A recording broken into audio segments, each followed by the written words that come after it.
Personally, I've traded plenty of stocks where there's sometimes I'm the only open interest. It's totally fine. And the downside of it is that it is a little harder to get out because the spreads aren't as tight.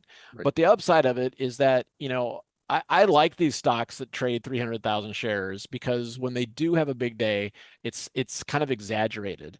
Mm. And when you're right on a trade, illiquidity is your best friend because the moves get a little crazy. If there's a lot of liquidity, with Tesla being an exception, but you'll see, a very liquid stock, can go up $3, then come back down, and there's all these things happening. There's all these huge institutions trading it, but here it's just kind of like, oh, it's ready to go, Right. and it's just going to go.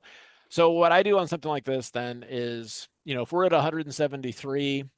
Generally, if I'm just going to buy a call, I'm going to come over here and just say like, all right, well, what are the prices? Well, the 170 calls, you kind of split the difference. So it's like $9. Hmm. So if you look at that, basically, $6 of it is premium and then $3 of it is intrinsic.